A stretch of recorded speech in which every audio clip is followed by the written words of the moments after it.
I have invented the self-improving AI. Technically, it's not self-improving. However, allow me to explain the process, to which point I suspect most listeners would agree to the fact of that it's a pretty astonishingly interesting piece of thing. So here's my Claude Code instance now at this particular moment. And as you can see, it's churning out and executing in a loop.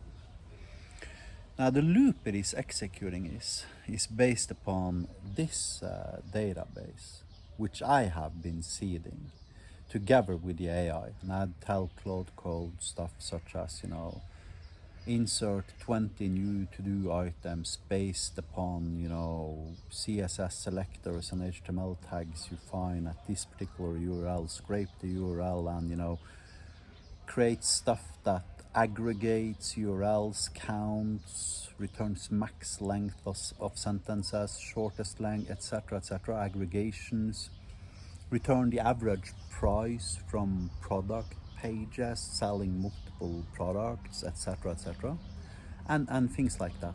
Like really, really complex web scraping. Now the point is that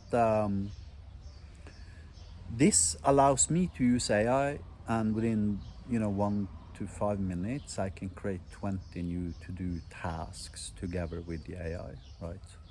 And then I populate everything into a database, and then I have like 3-4 deterministically created bash scripts that executes towards localhost on my own development machine. You can see here it running, and then that thing basically dynamically assemble hyperlambda, push it to one localhost endpoint, which saves it as an HTTP endpoint, for then to execute it and return the result back to Claude Code.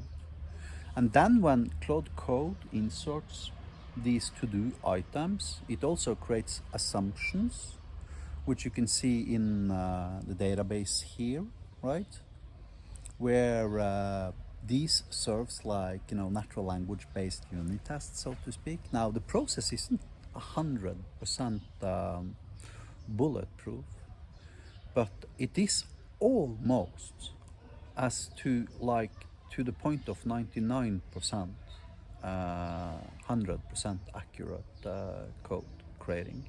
And the point is, because it's executing the code before it actually adds that particular piece of code to my training material, it can see the result of the live code. So it already has all of these like proxy objects, like URLs I know can be scraped.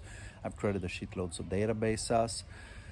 It can write to my temp folder, CSV files and XML files and God knows what, right? And then Claude Code takes one of those items, the one at the very top, through a deterministic function that I'm running in a loop. That thing returns the top item, deletes the top item. Claude Code uses that as a to-do item and starts assembling dynamically hyperlambda based upon meta information it got while retrieving the attributes and or even actually executing endpoints that returns all the meta information as hyperlambda, etc.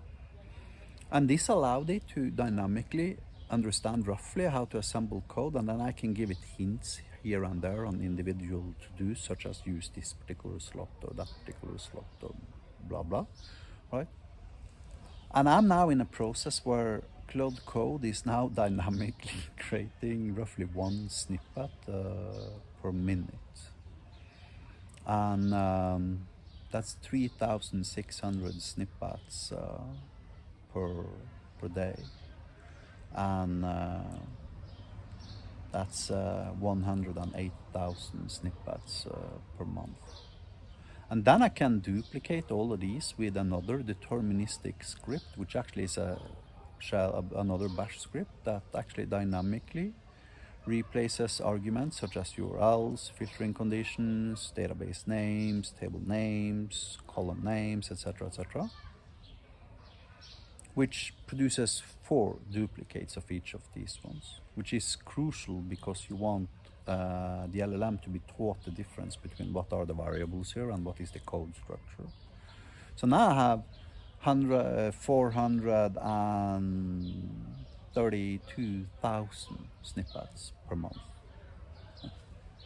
And then I prompt augment all of these up into further 4 different variations.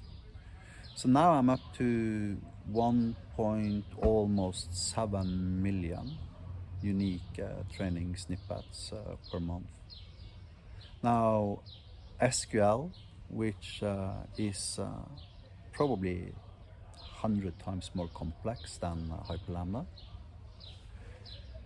Originally, on like GPT-4o or something, I think, was trained on 10 million snippets, which means that I'll dwarf if this works. I've said this multiple times. I have multiple YouTube videos here.